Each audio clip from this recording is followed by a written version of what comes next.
Assalamualaikum warahmatullahi wabarakatuh. Selamat siang, mahasiswa dan mahasiswi Administrasi Bisnis Internasional. Nah, selamat datang kembali di kuliah daring pertemuan ke-15 untuk mata kuliah pengetikan bisnis. Nah, untuk bahan UAS dari pertemuan 9 sampai dengan pertemuan ke-15 karena UAS sama dengan pertemuan ke-16. Jadi untuk UAS ini materi terakhirnya ini ada di hari ini. Nah, untuk selanjutnya kita akan membahas mengenai 3 topik. Yang pertama adalah CV, yang kedua surat lamaran, dan yang ketiga surat penolakan kerja. Adapun kompetensi sasaran di mana mahasiswa diharapkan mampu dan memahami juga dapat mempraktekkan yang pertama surat lamaran kerja, yang kedua riwayat hidup, menuliskan riwayat hidup dan mengerti bagaimana teknis penulisannya, dan yang ketiga yaitu mengenai mempraktekkan surat penolakan lamaran. Nah, sebelumnya kita akan membahas dulu pengertian resume. Resume adalah suatu ringkasan yang terstruktur dan tertulis dari pendidikan, latar belakang, serta kualifikasi seseorang tentang suatu pekerjaan. Nah, resume ini juga sering disebut sebagai daftar riwayat hidup atau CV kurikulum vitae. Nah, resume merupakan bentuk promosi yang dibuat oleh pencari kerja dalam upaya menjual potensi diri pada saat memasuki dunia kerja. Selanjutnya, persiapan menulis resume. Yang pertama tentu kita harus melakukan pencarian informasi. Ada bagian A di mana analisis diri, keterampilan spesifik yang dimiliki perlu disadari karena dapat menjadi bargaining power, misalnya kemampuan berbicara di depan umum, kemampuan berbahasa asing, kemampuan memimpin, atau kemampuan menggunakan aplikasi komputer. Nah, jadi kepribadian atau sifat yang dimiliki sesuai pekerjaan yang diinginkan, misalnya ada agresif, introvert, extrovert, supel, ataupun ramah, dan sifat-sifat lainnya. Nah, yang bagian kedua ada analisis karir, di mana ada beberapa pertanyaan yang itu bisa mengkerucut untuk melakukan analisis karir. Yang pertama, kecerdasan apa yang paling bermanfaat untuk karir yang ditekuni. Kemudian yang kedua, apakah prestasi akademis menjadi syarat dalam penjenjangan karir? Yang ketiga, apakah pengalaman kerja menjadi syarat dalam penjenjangan karir? Yang keempat, bagaimana persaingan karir dalam bidang yang diinginkan? Dan yang terakhir, apa saja bentuk kompensasi selain uang?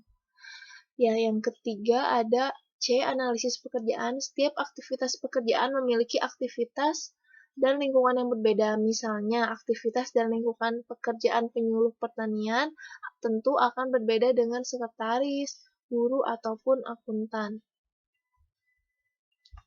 Nah, kemudian yang kedua, perencanaan resume, di mana dalam merencanakan resume perlu dipastikan dahulu posisi atau pekerjaan yang diminati atau yang akan menjadi tujuan karir.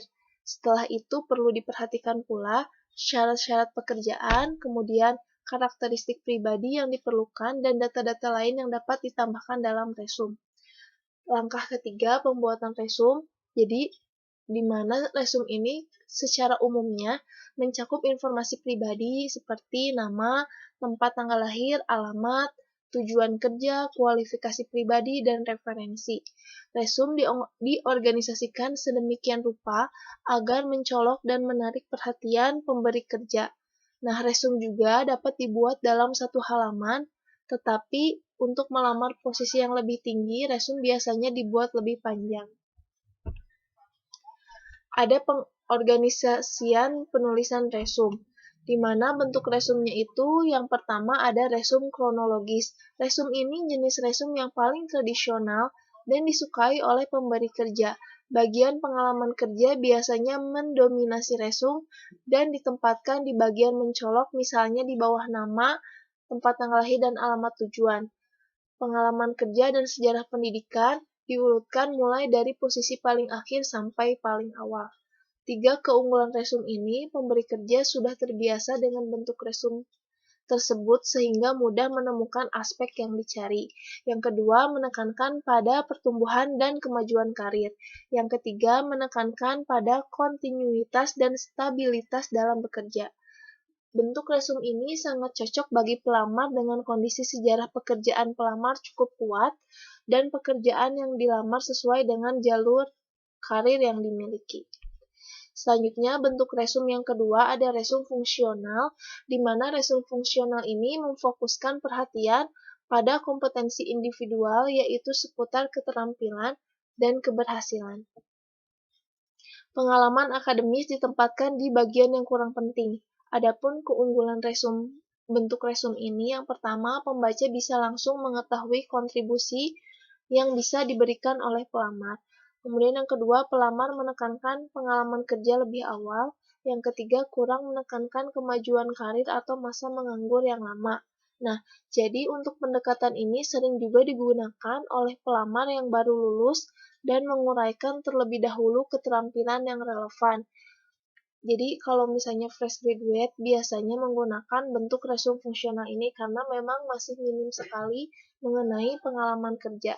Nah, bentuk yang ketiga ada resume kombinasi, di mana resume ini memasukkan sifat-sifat terbaik dari format kronologis dan fungsional. Format tersebut menekankan pada keterampilan dan keberhasilan pelamar di samping juga memasukkan pengalaman kerja. Nah, jadi ada dua kelemahan untuk bentuk resume kombinasi. Yang pertama, tentu resume menjadi lebih panjang dari biasanya. Yang kedua, ada kemungkinan terjadinya pengulangan akibat dicantumkan daftar keterampilan dan keberhasilan dalam bagian fungsional. Jadi nanti bisa terjadi adanya pengulangan yang sudah kita tuliskan akan dituliskan kembali di dalam resume tersebut.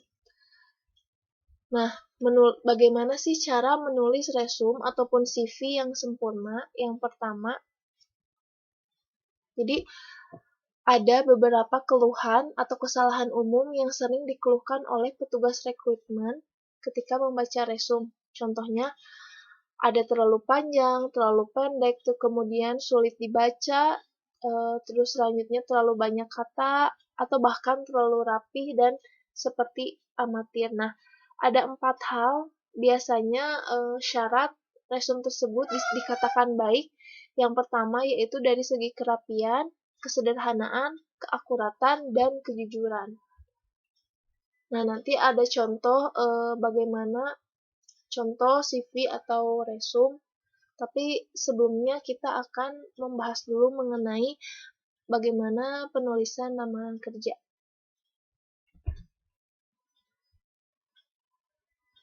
Nah, surat lamaran kerja adalah surat yang digunakan untuk melamar pekerjaan dan menjadi pengantar agar pembaca tertarik membaca resume. Surat lamaran kerja selalu dikirim bersama resume. Nah, ada dua jenis pengiriman surat lamaran kerja. Yang pertama, surat lamaran ini dibuat berdasarkan informasi lowongan pekerjaan yang disebarluaskan melalui media. Pada iklan, lowongan pada umumnya tercantum dengan jelas hal-hal berikut. Pihak yang membutuhkan tenaga kerja, pihak yang membutuhkan tenaga kerja, pekerjaan dan jabatan yang tersedia, juga kualifikasi pelamar. Yang kedua, surat lamaran ini dibuat atas inisiatif pelamar. Jadi kalaupun memang tidak ada lowongan, kita coba memasukkan saja. Karena tidak semua perusahaan mengiklankan kebutuhan tenaga kerja melalui media. Dalam situasi tersebut tidak akan menghadapi persaingan yang ketat. Jadi bisa jadi tidak ada lowongan kerja di media, tapi kita melamar, nah kita bisa jadi keterima di sana.